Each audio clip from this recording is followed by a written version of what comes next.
Bien, bonjour à tous, il est 11h30, on va attaquer. Donc je me présente, je suis Jean-Christophe Elino, je suis directeur du cluster Nouvelle-Aquitaine Open Source qui a organisé il n'y a pas très longtemps le B-Boost à La Rochelle. On a fait de l'open source, on a bien mangé, c'était assez agréable. Et j'ai le plaisir aujourd'hui d'animer cette table ronde sur le numérique responsable et l'open source en prenant notamment comme exemple ma région. Et donc la région Nouvelle-Aquitaine qui est engagée maintenant depuis quelques mois dans une politique autour du numérique responsable. Ça va donc être l'objet de cette table ronde et je vais laisser donc l'ensemble des intervenants se présenter avant de démarrer la table ronde. Clémence, peut-être ? Oui. Bonjour à tous, donc Clémence Borezet, moi je représente une société qui s'appelle Citeos, qui œuvre dans le domaine des collectivités publiques. Et notre positionnement, c'est d'être intégrateur, et notamment sur la partie digitale, d'être intégrateur de solutions et de plus en plus de solutions open source. Bonjour, je m'appelle Frédéric Berger, je suis dirigeant de la société Ingefox et on fait de l'open source depuis maintenant 3 ans et on a mis en place un framework qui permet de faire du développement sur mesure pour les entreprises éco-responsables. Bonjour, moi je suis Arnaud Pigné, je suis chargé de mission à la délégation numérique de la région Nouvelle-Aquitaine et je pilote la feuille de route régionale sur le numérique responsable. Bonjour à toutes et à tous, Jérôme Vallet, chef de projet numérique à la ville et à l'agglo de La Rochelle sur la partie numérique responsable et numérique inclusif. Bien, merci à tous pour ce tour de table. Moi, je voudrais qu'on attaque cette table ronde, si c'est possible, Arnaud.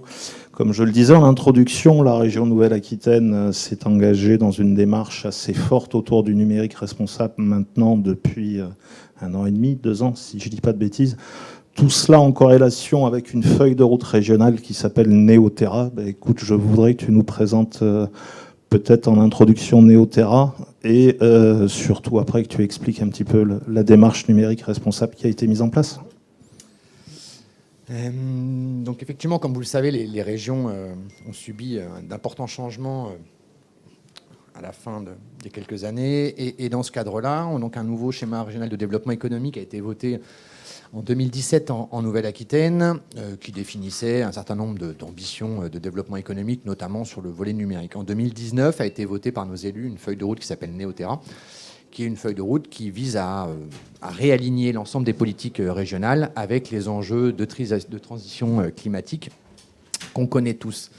C'est sur cette base-là, concrètement, que nous, on s'est appuyé pour pouvoir effectivement proposer à nos élus d'aller encore plus loin et de matérialiser davantage l'ensemble de ces initiatives-là, notamment à travers la politique d'accompagnement à la transformation numérique qu'on mettait en place, puisque, comme j'imagine beaucoup de régions aujourd'hui, on accompagne massivement les collectivités et les entreprises de notre territoire dans leurs projets de transformation numérique. Et donc l'objectif, assez rapidement, était de se dire, je vais enlever le masque juste pour parler, de se dire comment on réconcilie l'ensemble de ces sujets-là. Et donc du coup, effectivement, en 2020, début 2020, dans un contexte préélectoral avec des enjeux assez forts au niveau régional pour nous, des enjeux politiques, c'est-à-dire qu'il y avait des enjeux de coalition politique au niveau régional. Et donc c'est dans ce contexte-là qu'on s'est dit qu'on avait une opportunité pour pouvoir proposer une feuille de route régionale sur le numérique responsable. On l'a co-construite avec les acteurs de la région. La volonté pour nous était claire de pouvoir se dire que ce n'était pas une commande politique, ce n'était pas une feuille de route politique, mais que c'était vraiment une feuille de route des acteurs de la région, puisqu'on a la chance en Nouvelle-Aquitaine, sur cette thématique-là du numérique responsable, d'avoir un certain nombre d'acteurs qui sont référents, et le plus illustre d'entre eux étant l'Institut du numérique responsable, qui est basé à La Rochelle. Et puis on a également la chance en Nouvelle-Aquitaine d'avoir une agglomération qui, je pense, à l'échelle régionale, mais globalement à l'échelle nationale, est quand même très en avance sur des démarches de décarbonation de son territoire et sur des projets de stratégie territoriale numérique responsable, avec l'agglomération de La Rochelle, sur laquelle reviendra Jérôme. Du coup, effectivement, on a en quelques mois monté une équipe projet autour de cette démarche-là, et puis avec notamment les principaux acteurs du numérique sur le territoire, pour pouvoir proposer à nos élus une feuille de route qui a été votée en octobre 2020. Cette feuille de route-là, pour la simplifier un peu, on a proposé de la structurer autour de 3 axes essentiellement. Un premier axe qui est le changement des usages numériques. Une région a des prérogatives assez vastes et assez concrètes dans la vie quotidienne des gens, que ce soit à la fois en matière de transport, à la fois en matière d'éducation, puisque les régions, pour ceux qui ne le savent pas, pilotent notamment, administrent, disons plutôt raisonnablement, les lycées, donc une cible privilégiée aujourd'hui en matière d'usage et qui est aussi un vecteur de profond changement des usages numériques. Et donc, il y a tout un volet de notre politique régionale aujourd'hui qui consiste à accompagner l'évolution des usages. On est en train de publier une série de podcasts pour les ados, pour les sensibiliser aux enjeux du numérique responsable. Qu'est-ce que ça coûte ? Qu'est-ce que ça nous coûte de renouveler son téléphone tous les 2 ans ? Qu'est-ce que ça nous coûte de passer des heures devant du flux vidéo, et globalement comment on apprend à mieux maîtriser à la fois son implication, le regard avec les autres, et globalement comment faire sens ensemble avec ce monde numérique-là qui change quand même profondément les modèles sociétaux et les modèles individuels. On a un deuxième axe qui est autour des territoires numériques responsables. L'idée pour nous, c'est d'être exemplaire, entre guillemets, c'est-à-dire c'est de s'appliquer à nous-mêmes ce qu'on propose aux autres de faire, c'est-à-dire d'engager à la fois la région comme collectivité. Une région, c'est, comme la Nouvelle-Aquitaine, c'est plus de 8000 salariés, donc c'est une organisation de très grande taille quand même, qui a beaucoup comme je vous le disais, beaucoup de prérogatives. Et puis d'engager également les collectivités de notre territoire.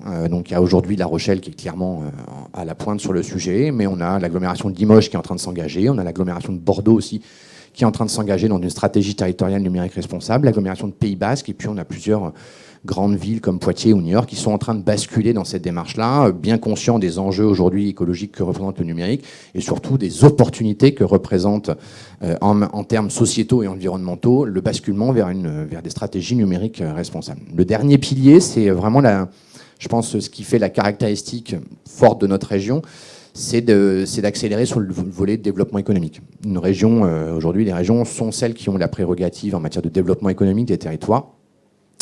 Et donc pour nous, à travers cette prérogative-là, l'enjeu, c'est vraiment d'arriver à générer une filière économique autour d'un numérique qui soit différent, convaincu, ou en tout cas porteur de cette conviction que si on n'arrive pas à générer de la valeur économique autour de ces nouveaux modèles de transition, on n'arrivera pas à engager des acteurs.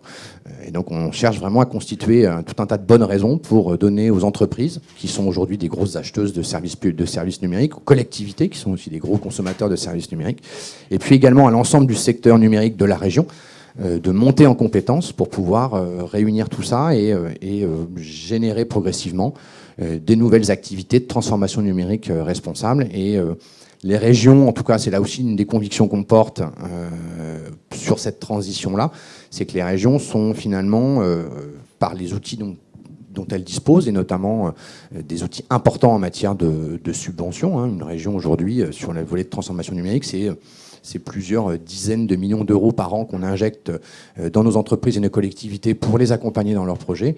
Et donc, c'est de mettre en place également aujourd'hui tous les outils. Donc, on est en train de préparer un nouveau schéma régional de développement dans lequel on va mettre en place des outils de financement très incitatifs pour vraiment privilégier et accompagner l'ensemble des acteurs du territoire sur des projets de transformation numérique. Merci Arnaud.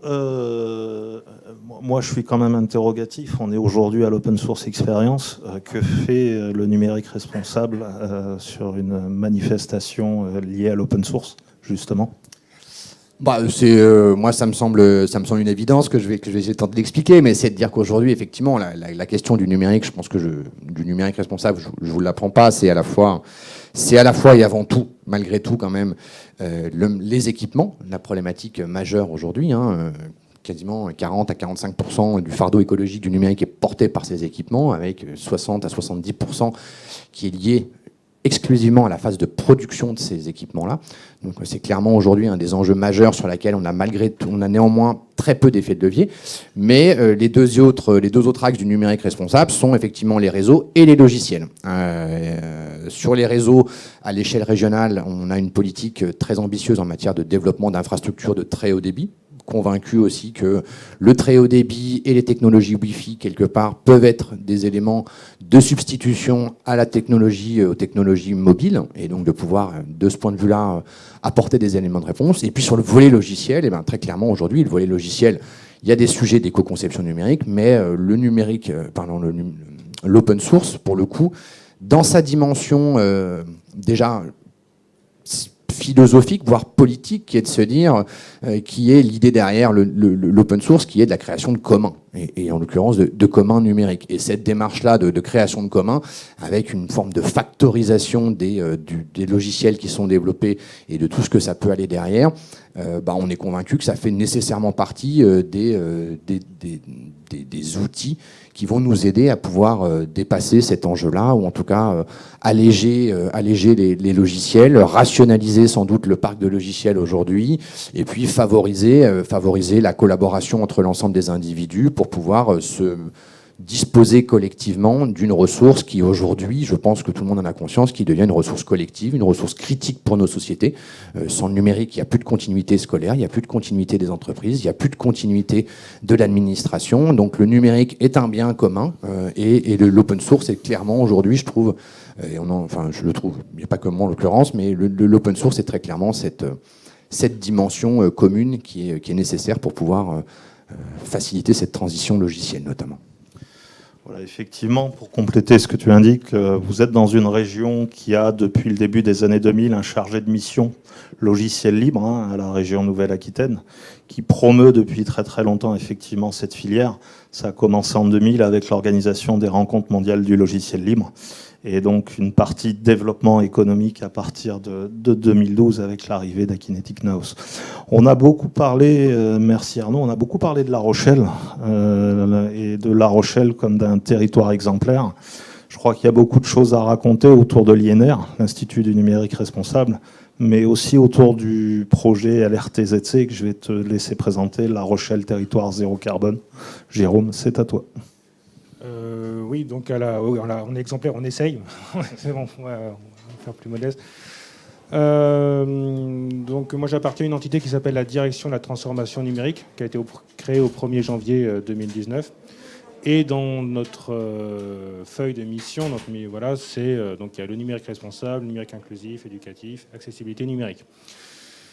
Ce qu'on a souhaité mettre en place dès le début, c'est des outils de sensibilisation. C'est de faire comprendre ce que c'est que le numérique responsable. Donc, faire comprendre, c'est à qui ? Aux agents, aux élus, à toute notre direction, pour promouvoir ce numérique responsable et ce numérique autrement. En quoi ça peut être intéressant, ça peut être attractif de faire un numérique, mais différemment. Et de tous les impacts environnementaux, sociétaux, sociaux que peut avoir le numérique. Donc, le numérique... J'ai toujours un côté schizophrène, excusez-moi, je suis chef de projet numérique, mais il y a un côté bon et un côté qui est peut-être un peu moins bon dans le numérique. Donc c'est de faire comprendre l'ensemble des avantages et peut-être des inconvénients du numérique. Donc ça, c'est de sensibiliser. C'était vraiment notre premier objectif, c'est de faire comprendre. Donc c'est des actions, c'est aussi la signature de la charte numérique responsable, de l'Institut du numérique responsable. Donc comme ça a été dit, l'INR a son siège à La Rochelle Université. Donc on est très très lié entre l'agglo de La Rochelle et l'INR.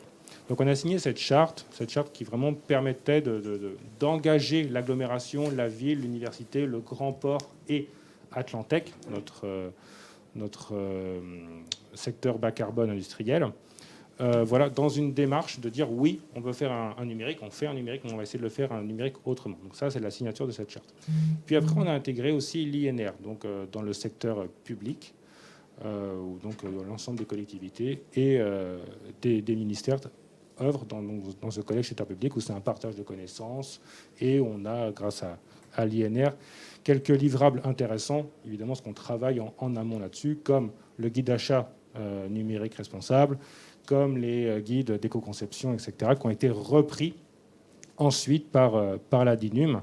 Et on a aussi travaillé sur le label NR repris par l'agence Lucie, ou le MOOC aussi, que je vous conseille, académie-nr.org, où là, ce sont des MOOC de sensibilisation, deux MOOC, un MOOC de 30 minutes et un MOOC de 4 ou 5 heures complet sur le numérique responsable. Tout le monde peut y avoir accès, c'est gratuit, etc. Donc l'agglo de La Rochelle a beaucoup participé à cette conception, cette création de ce MOOC-là. Donc le but du jeu, c'était vraiment de faire comprendre. C'était la première étape qu'on a voulu engager. Voilà, très bien. Maintenant, on est dans la phase mesure, qui n'est pas simple avec le numérique, c'est-à-dire avoir des données qui sont acté par tout le monde. Donc évidemment, on se base sur toutes les données ADEME. Donc la mesure, c'est quoi? On utilise l'outil WENR, W-E-N-R, donc de l'INR. Donc un outil libre. Vous pouvez télécharger, etc. Vous pouvez manipuler cet outil-là, pas de problème. Et on utilise aussi le bilan carbone des services numériques, donc de l'association ABC. Donc bilan carbone des services numériques de la ville de l'agglo, de la ville et de l'agglomération. Et là, on est en train de les faire. Voilà. Donc on n'a pas encore les résultats, mais on est en train de faire ça. Donc on essaie de comprendre, enfin comprendre, faire comprendre. On mesure, c'est-à-dire où est-ce qu'on en est, faire un T0. Voilà, et à quoi sert de faire ça? C'est-à-dire de où est-ce qu'on en est, où est-ce qu'on va, et des différents scénarios, où est-ce qu'on veut aller, pouvoir se mesurer et dire j'espère faire tant pourcentage de gaz à effet de serre, eau, etc., etc. Donc, où est-ce qu'on veut aller et essayer se comparer, se benchmarker par rapport à d'autres collectivités pour savoir où on se situe. Voilà, donc ça, c'est la mesure. Et une fois qu'on a mesuré, évidemment, il y a un plan d'action qui va en découler, et donc de décider, de dire une feuille de route, une stratégie. Voilà où est-ce qu'on souhaite aller. Et évidemment, cette stratégie sera toujours en lien avec ce avec Neoterra, avec ce qu'a fait la région. Voilà, toujours en lien avec les autres collectivités. Donc ça, c'est pour toute la partie numérique responsable. Ensuite, on a un gros projet à La Rochelle qui s'appelle La Rochelle Territoire Zéro Carbone. Faire court, neutralité carbone 2040. Voilà. Pour faire ça, il y a plein d'axes. Il y a la mobilité, il y a les bâtiments, il y a le carbone bleu, il y a la sensibilisation, conscientisation des citoyens, etc. Et il y a une partie qui s'appelle la partie data, la partie données. Pourquoi? Parce que c'est bien de dire qu'on va être neutre carbone en 2040, mais il faut savoir d'où on part et où on va. Pour ça, il faut une plateforme ou une méta-plateforme de données qui puisse agréger l'ensemble des indicateurs et aussi répondre à des cas d'usage, de la mobilité, de carbone bleu, qui ont besoin d'un outil numérique pour faire des analyses, de l'IoT, etc. Donc ils vont s'appuyer sur notre plateforme de données, cette méta-plateforme de données qu'on est en train de construire. Voilà, donc là, les acteurs qui vont créer cette méta-plateforme de données ont été donc déterminés comme Citeos, OnePoint, Causal IoT et d'autres. Voilà, je ne vais pas tous les citer, Metapolis aussi, je crois. Voilà, donc ils vont créer cette plateforme de données. Le but du jeu de cette plateforme, c'est qu'elle soit éco-conçue, c'est mieux, et donc open source, basée sur Apache 2.0, et donc éco-conçue, et on s'appuie, entre autres, sur la fac éco-conception, c'est-à-dire de dire cette plateforme-là respecte la méthodologie d'éco-conception. Okay, c'est au niveau de la méthodologie. La fac ne dit pas le produit éco-conçu, mais la méthodologie est respectée pour éco-concevoir ce produit-là. Donc le but du jeu, c'est de tendre vers l'exemplarité, de dire, voilà, on prône des choses, on essaye de les faire. Et voilà, avec LRTZC, la plateforme de données de La Rochelle Territoire Zéro Carbone, on va essayer d'aller là-dedans vers l'open source. Et l'open source et l'éco-conception. Merci Jérôme. Donc on vient d'avoir le point de vue d'une région, d'une agglo sur le territoire qui est motrice effectivement sur la thématique du numérique responsable et de l'open source. J'aimerais maintenant qu'on passe un petit peu du côté entreprise et qu'on passe la parole à Frédéric. Frédéric, il est directeur technique dans une société qui s'appelle Ingefox à Bordeaux et il s'est présenté rapidement tout à l'heure. Est-ce que tu peux expliquer pourquoi vous êtes engagé dans cette démarche et un petit peu la vision que tu en as et les premiers retours d'expérience? Absolument. Alors, moi, je fais de l'informatique depuis 2004, donc ça va bientôt faire ça fait plus de 15 ans maintenant. Et en fait, pourquoi est-ce qu'on fait de l'éco-conception chez Ingefox aujourd'hui? La petite histoire, c'est parce que j'ai fait de la lessive un jour. C'est-à-dire que ma femme voulait faire sa propre lessive et je me demandais bien pourquoi, et c'était par rapport à ça. Elle voulait améliorer l'impact qu'on avait. C'est un réflexe un peu bobo, mais voilà. Et je me suis demandé, ok, moi je fais ça chez moi, mais comment ça se passe au niveau de l'informatique? Donc je suis allé sur Google et j'ai tapé informatique, écologie. Et là, donc c'était il y a un peu plus de 2 ans, et là, je commençais à m'informer avec les informations de l'ADEME, le Green IT, etc. Et en voyant tout ça, je me suis dit, OK, maintenant, moi, je suis éditeur de logiciels, je fais des logiciels pour des entreprises, on les fait sur mesure, donc c'est des logiciels qui sont énormément utilisés, c'est-à-dire que tous les jours, on a des gens qui cliquent, et ça utilise le réseau, et donc, le fait de faire des logiciels, ça a un réel impact. Nos logiciels, surtout, sont vraiment utilisés au quotidien. Donc, comment je fais, moi, en tant qu'éditeur de logiciels, pour déjà arriver à mesurer l'impact de mes logiciels, et puis pour arriver à diminuer au niveau écologique les impacts qu'on a. Et comment est-ce qu'on fait ? Donc, une fois qu'on est arrivé à cette conclusion, j'en parle à mon associé, et puis on décide de passer à l'éco-conception. C'est-à-dire qu'on utilise un framework. J'imagine que vous savez ce que c'est. Ça nous permet, nous, d'aller plus vite, d'avoir des librairies qui sont déjà disponibles pour pouvoir faire un petit peu ce qu'on veut en termes de logiciels. Et donc, il a fallu qu'on développe 2 phases, en fait. Ça s'est fait en 2 phases, c'est-à-dire il a fallu lancer la chose du côté technique, c'est-à-dire comment est-ce qu'on fait pour que notre framework évolue du côté technique pour qu'il devienne éco-conçu. Et après, il y a la partie commerciale. Comment est-ce qu'on va vendre ça à nos clients ? Dans la partie technique, c'est pas trop un problème. C'est-à-dire que pour faire ce basculement-là, c'est assez facile quand on connaît les développeurs. Un développeur, c'est ce que je disais à Arnaud tout à l'heure, pour lui promettre une montagne d'argent, c'est pas ça vraiment qui va le motiver, c'est plutôt le défi.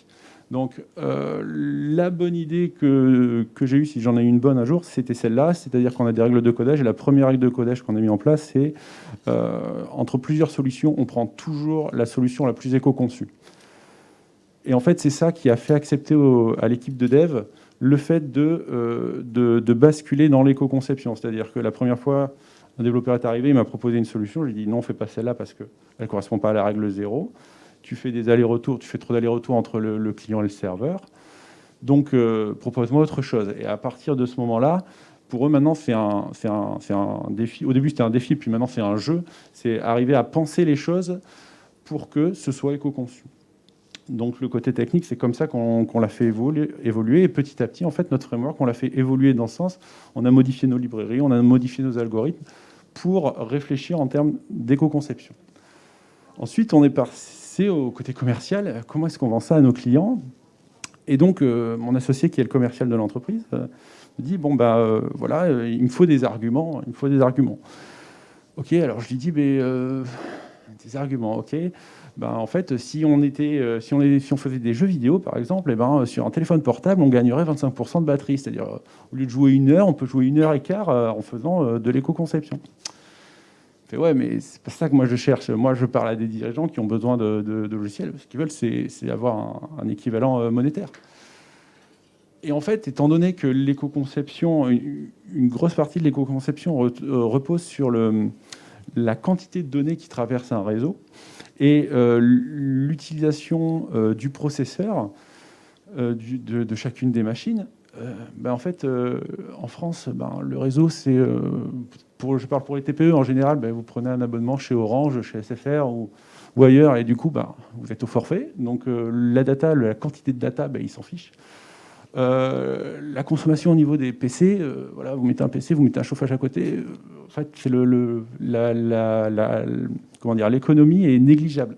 Donc à l'heure actuelle, moi, j'ai pas trouvé encore de vrais arguments commerciaux pour passer à l'éco-conception, si ce n'est que de la même façon qu'on fait progresser les acquis sociaux, par exemple, on peut mettre ça sur le même plan. C'est aujourd'hui, dans mon entreprise, comment je veux que les logiciels que j'utilise tous les jours correspondent à ma façon de penser et à ce que tout le monde essaye de faire, c'est-à-dire de l'écologie, quelque part. Voilà, donc pour l'instant, on en est là et on a le framework qui avance. Merci Frédéric. Donc on a vu la région, on a vu l'agglo de La Rochelle, on a vu une jeune entreprise donc basée sur Bordeaux avec son framework que je vous invite à aller voir, Red Fox. Et une fois qu'on a dit ça, moi, ce qu'on a trouvé intéressant dans cette table ronde, c'est aussi d'avoir le point de vue d'un industriel. Cet industriel est représenté par madame.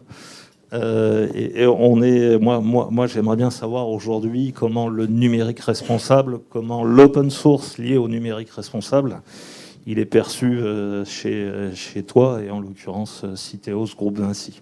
Oui.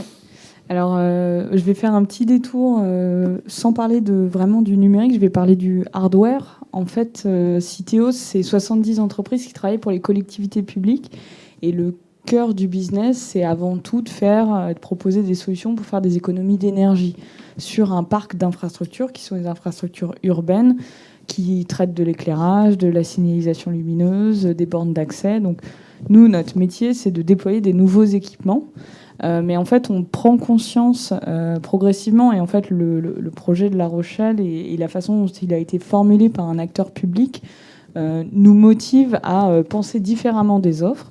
Qu'aujourd'hui, quand il s'agit de répondre à un marché pour faire des économies d'énergie, souvent, le passage, il est simple, c'est on remplace l'équipement et on met de la LED. C'est ce que vous faites chez vous, en fait. Tout le monde fait ça. Aujourd'hui, ce qui se passe, c'est que remplacer l'équipement, le fournisseur, il ne nous propose pas, en fait, juste le remplacement de la lampe. Il faut remplacer le mât, il faut remplacer, du coup, le câble d'alimentation, il faut ouvrir la tranchée, etc., etc. Et donc, en fait, c'est pour ça que je dis que je fais un petit détour par le hardware, c'est qu'avant tout, un acteur comme Citeos, c'est de prendre conscience qu'en fait, on a la capacité, nous, de proposer des offres alternatives et de faire un peu ce lobbying amont avec des fournisseurs de matériel pour qu'ils nous proposent des solutions alternatives de remplacement de ce qu'on appelle la gamelle, qui est juste l'endroit où on héberge la source lumineuse et de ne pas remplacer l'intégralité du mât. Et effectivement, je voulais juste faire ce détour parce que le matériel, c'est quand même quelque chose qui pèse lourd dans ce qu'on appelle effectivement cette thématique du numérique responsable. Il faut être très pragmatique. On va effectivement optimiser le nombre de clics qu'on va avoir sur les applications et c'est l'objet notamment du travail avec l'AFAC sur la plateforme La Rochelle Territoires Zéro Carbone. Mais il faut aussi que par la prise de conscience des acteurs du numérique, on vienne l'infuser dans des intégrateurs hardware. Et Citeos en est un parmi d'autres grands groupes qui font ce type de thématique-là. Concernant du coup La Rochelle Territoire Zéro Carbone, donc Citeos, on va œuvrer sur une partie de ce projet, sur la mise en place de la plateforme de données. On va se faire accompagner par des experts externes qui vont nous accompagner justement dans cette certification. Donc l'objectif, c'est de se faire certifier à un niveau exemplaire pour la plateforme, et du coup on en profite pour faire une évaluation au niveau de l'entreprise Citeos sur à quel niveau serait-on vis-à-vis de nos projets éco-conception.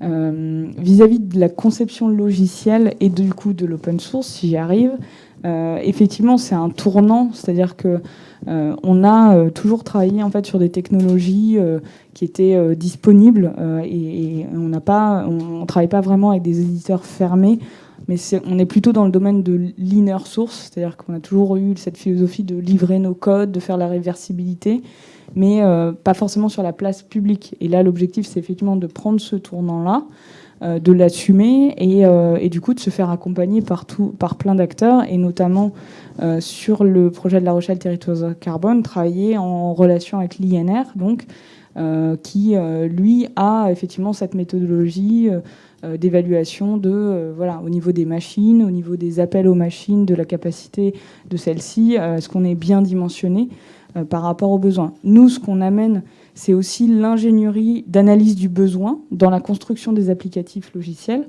Comme tu le disais, Frédéric, c'était finalement quelle est la fraîcheur de la donnée qu'on a besoin dans tel ou tel IHM. Est-ce qu'on a besoin d'une réactivité, c'est-à-dire à chaque zoom sur une carte, est-ce qu'il faut réactiver l'intégralité des données, ou est-ce que finalement l'expérience utilisateur, elle est de sélectionner tout un ensemble de critères et après d'aller appeler ce qu'on appelle le back-office, qui lui va faire tourner nos serveurs, qui va faire du coup consommer de l'énergie, etc., etc. Donc voilà, nous on se fait l'ingénieuriste en fait de tous ces processus-là et on se fait accompagner notamment via cette certification pour réussir effectivement à passer ce cap de la montée à l'échelle. D'accord, donc si je comprends bien, vous allez développer une bonne partie de la plateforme, le tout en code ouvert, donc sous licence Apache 2, et avec un objectif de réutilisation dans d'autres collectivités. Est-ce qu'on peut le dire comme ça? Oui, totalement, ouais. Bon, je pense oui, on peut le dire comme ça. Le but du jeu, c'est vraiment de partager un code ouvert, que d'autres territoires puissent prendre notre code. Voilà, c'est vraiment ce but de commun aussi. Donc là, on est toujours dans ces mêmes notions-là de philosophie, comme disait Arnaud. Donc le numérique responsable, open source, le commun numérique. Voilà. Après, c'est un objectif pour lier open source et numérique responsable de mutualisation. C'est-à-dire que on réinvente pas la roue à chaque fois, quoi. C'est-à-dire que ce que nous, on peut avancer sur la plateforme, donc avec Citeos, sur notre code, on va pouvoir l'offrir à d'autres territoires qui peuvent le prendre. Voilà, et comme ça, on peut mutualiser. On n'est pas, et donc, on peut aussi co-construire avec d'autres territoires qui pourront innover aussi. Donc, ce qui est bien, c'est de l'innovation ouverte. L'open source est vraiment lié à cette notion d'innovation ouverte. Pourront l'améliorer et nous, on pourra aussi l'intégrer dans notre plateforme. Donc voilà, c'est vraiment le but du jeu, c'est de co-construire avec d'autres acteurs pour pouvoir avoir une meilleure performance et, voilà, et une meilleure mutualisation des ressources. Donc on peut très bien imaginer qu'une autre collectivité qui aurait besoin d'une autre couche métier que celle qui sera mise en œuvre sur le territoire réutilise par exemple votre stack data et votre back et amène dans le pot commun justement cette couche métier qui sera différentielle. Oui. Tout le monde est heureux, c'est parfait. Oui, je confirme. Bien, écoutez, on a parlé pendant 30 minutes. Moi, ce que je vous propose maintenant, c'est d'échanger. Je ne sais pas si vous avez des questions. Bonjour. Je voudrais savoir, d'abord, qu'est-ce que c'est le carbone bleu? Ensuite, je pose la question, est-ce que Open Source pourrait accéder dans les réseaux 5G? Pourquoi actuellement il y a des perturbations en utilisant la base Open Source? Il y a perturbations sur les objets connectés ou les outils, par exemple, dans les stations de bus. Quelquefois, ils tombent tout le temps en panne. Est-ce qu'à cause des data ou non? Alors, on va commencer par le carbone bleu, peut-être. Oui, on peut commencer par le carbone bleu. Donc, en fait, le carbone bleu, c'est la captation du carbone par l'océan. Voilà. En fait, on dit carbone bleu, carbone vert, carbone marron, carbone gris aussi. Alors, carbone bleu, c'est pour la captation du carbone par l'océan. Carbone vert par les arbres, etc. Mais aussi nos marais. Voilà, La Rochelle est là. Et tout autour, ce sont des marais. Voilà. Il y a le carbone marron. Ça, c'est captation par les zones agricoles qui capte énormément aussi de CO2. Et il y a le carbone gris aussi, on ne sait pas, mais le béton. Et dans certains cas, peut capter aussi le carbone. Et donc, il y a un axe spécifique qui est fait dans notre carbone bleu, parce qu'à La Rochelle, nous sommes un peu au bord de la mer. Alors, pour la deuxième question, moi, j'aurais besoin que vous reprécisiez. Vous indiquez effectivement que sur les arrêts, bus, il y a des problématiques de connectivité, c'est ça? On va donner la réponse à Citeos. C'est un joli cadeau. Parce qu'en plus, je signale souvent aux conducteurs pour qu'ils puissent remonter sur la plateforme. Mais on parle à La Rochelle ou? Non, à Paris. Même à Rochelle, pareil, c'est généralisé. C'est pareil, c'est même... Alors, à Paris, l'exploitant des bus, c'est la RATP. Donc la RATP, elle dispose de son système d'information bus. Donc c'est ce qu'on appelle le SAEUV, le système d'aide à l'exploitation information voyageurs des bus, qui est pas opéré par Citeos, malheureusement. Mais du coup, je saurais pas... Enfin, je peux pas apporter une grosse réponse. Moi, j'ai travaillé historiquement pour la RATP, mais dans un SAE métro.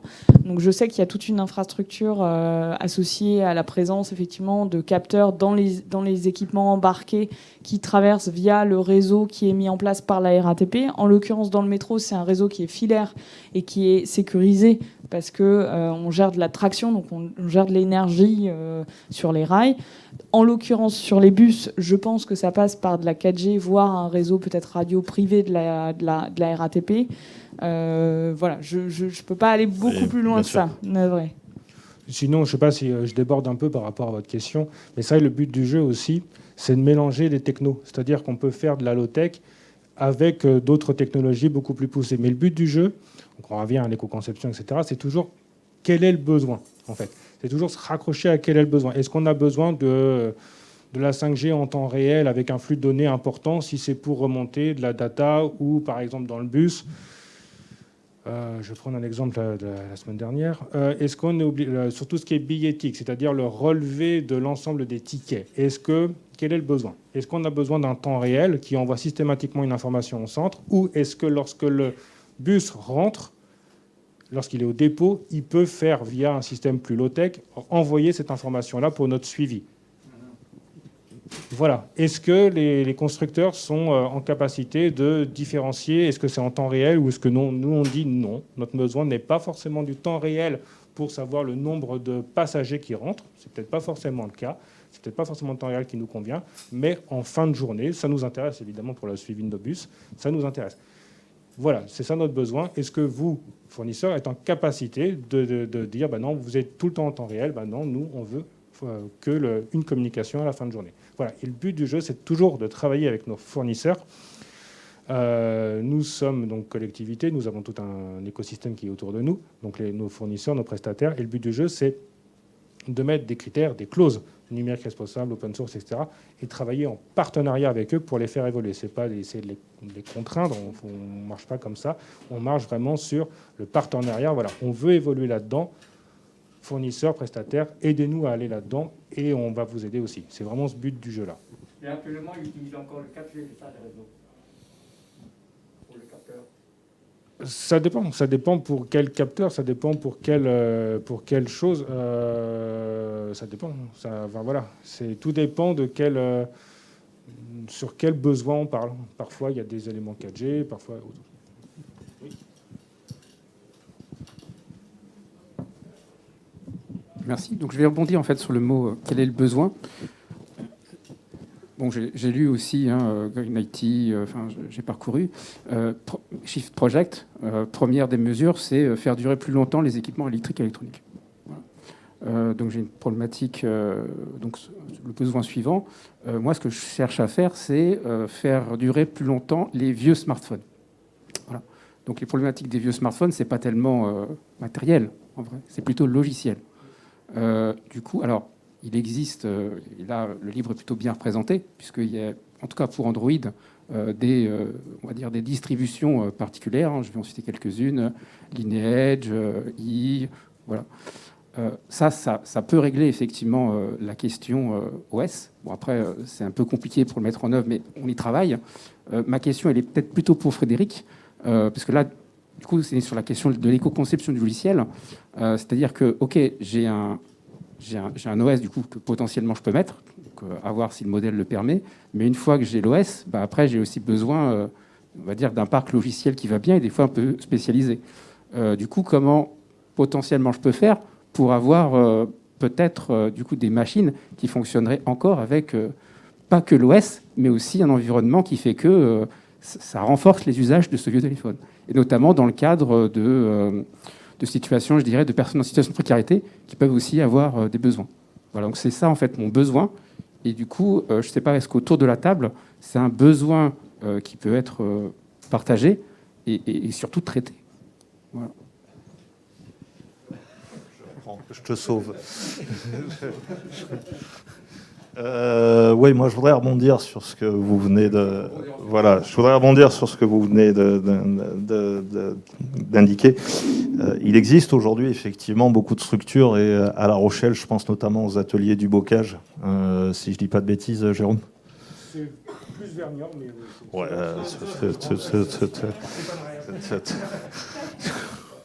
Bon, effectivement, vous avez aujourd'hui, moi je vous invite véritablement à aller regarder le modèle de fonctionnement des ateliers du bocage, où on est effectivement sur ces problématiques de reconditionnement d'un certain nombre de PC, et derrière ça, et la mise à disposition de ces PC pour ces personnes en situation de précarité avec des OS ouverts, quels qu'ils soient.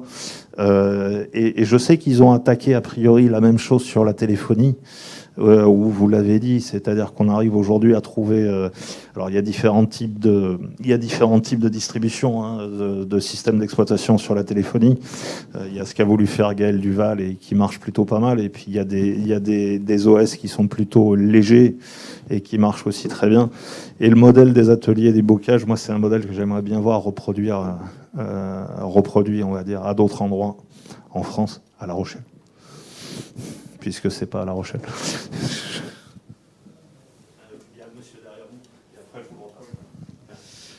Oui, bonjour, merci pour ces interventions très intéressantes. Ça complète un peu la question précédente. Et j'avoue que j'aimerais bien profiter de votre présence pour des éclaircissements. Il me semble que le sujet du développement, enfin, du numérique responsable est fortement lié à la question de la souveraineté numérique. Elle est fortement liée à la question aussi donc du développement durable et de l'obsolescence programmée. Et à chaque fois, ça me surprend, là on a commencé un peu à l'aborder, mais dans tous ces sujets, vous avez rappelé les chiffres sur la question du matériel, et encore, c'est soft, hein, mais c'est une véritable gabegie, en fait, l'histoire du matériel. Je ne parle même pas des traitements, du traitement des déchets. Et si on ajoute les objets connectés, l'intelligence des objets connectés, c'est un peu catastrophique. Et bizarrement, dans tout ce débat, on a le sentiment que la question justement de l'OS, petit logiciel qui est un petit peu utile quand même pour le numérique sur les postes de travail, est complètement zappé. C'est-à-dire qu'en fait, finalement, dès qu'on commence à évoquer ce sujet-là, on a l'impression que rien ne peut bouger, qu'il n'y a pas grand-chose dans les propositions. Si on regarde les rapports même des députés, la tombe, etc., il n'y a pas grand-chose finalement. Alors, est-ce que c'est un tabou? Est-ce que moi, j'avais imaginé des projets et des prestations dans ce sens-là. On a l'impression que c'est complètement zappé. Est-ce qu'il y a une explication rationnelle à ça, ou est-ce que c'est lié à d'autres phénomènes? Alors, c'est compliqué de refaire l'historique, notamment l'historique des actions de la FUL autour de Raketiciel. Ça a quelques années, avec notre ami Laurent Seguin. Mais vous l'avez dit, finalement, le système d'exploitation, c'est un petit composant de l'ordinateur. C'est un composant aujourd'hui qui est envahi à la fois par les OS de Mac et les OS de Microsoft et le changement de modèle économique, hein, quelque part, de Microsoft autour de la donnée, où vous avez maintenant des mises à jour Windows 10, Windows 11 qui sont gratuites, c'est le cas de le dire. Et on voit, il faut reconnaître que le libre et l'open source a aujourd'hui, pour moi, c'est un des échecs, n'a pas réussi à percer sur le marché des OS, hein, bureautiques. Bon, les particuliers comme moi et bien d'autres utilisent ces distributions-là, mais en entreprise, on reste quand même à la marge. Un des gros exemples, ça restera quand même la migration de la gendarmerie et je crois que c'est 70 000 ou 80 000 postes sous une version customisée d'Ubuntu à partir du Ubuntu 12.4.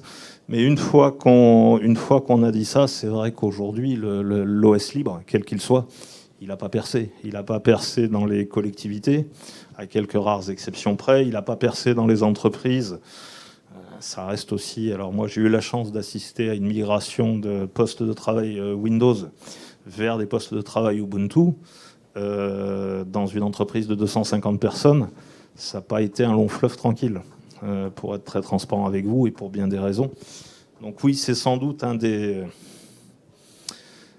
secteurs aujourd'hui où il reste à convaincre et il reste à expliciter tous les avantages que pourrait avoir justement ce type de migration en tenant compte, bien entendu, des environnements de métier qui existent dans les entreprises. Et ça, croyez-moi, ça complexifie fortement la tâche. J'avais oublié juste un point, effectivement, c'est lié aussi à la sécurité numérique.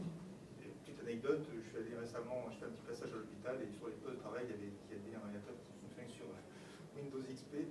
Et ça m'a paru aussi étrange de retrouver du vieux matériel avec des vieux logiciels, alors qu'il ne se passe pas une semaine sans qu'il y ait une collectivité qui soit attaquée. Oui, et puis malheureusement, il y a quelques exemples, je pense notamment à quelques villes allemandes, de take-over sur des passages post-Windows, post-libre.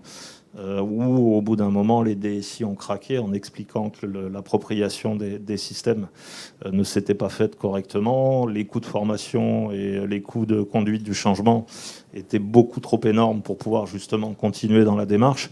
Et c'est ce qui fait qu'aujourd'hui, alors il y a les quelques exemples de Munich, je crois notamment, où effectivement il y a des collectivités qui en reviennent. Y a-t-il d'autres questions? Bonjour. Vous avez gardé le micro. Oui, parmi vous, est-ce que vous utilisez actuellement le microservice, par exemple le serverless et le Kubernetes, pour connecter avec open source, pour la rapidité et l'automatisation sans passer par l'interface? Oh, c'est le texte, ça.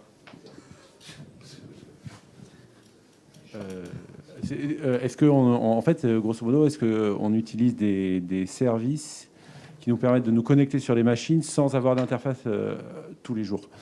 En fait, c'est à partir du moment où vous avez un serveur, le serveur, vous ne l'avez pas forcément à côté, donc vous n'avez pas forcément accès à une interface. Donc à ce moment-là, on se connecte avec notamment de l'open source avec du SSH, ce qu'on appelle du SSH, qui sont des connexions sécurisées qui nous permettent de faire uniquement de la ligne de commande. Et donc dans ce sens-là, on ne transporte pas énormément de données, on transporte juste des flux d'informations qui sont assez légères, quoi. Et c'est de l'open source. Google Engineering sans passer par le serveur, par le serveur Google Engineering. Alors non, personnellement, je l'ai pas utilisé. Maintenant, si vous parlez de techniques qui permettent de récupérer l'information sur les terminaux et d'avoir les informations en local sans faire en permanence des allers-retours, oui, ça, Google, je sais qu'ils le font. Voilà. En résumé, vous utilisez les Kubernetes et les serverless, les microservices. Oui. Y a-t-il d'autres questions ou est-ce qu'on termine cette table ronde? Bon, et puis surtout, si vous voulez vous installer en Nouvelle-Aquitaine, n'hésitez pas. On fait du numérique responsable, on mange bien et on boit bien. Bonne journée à tous.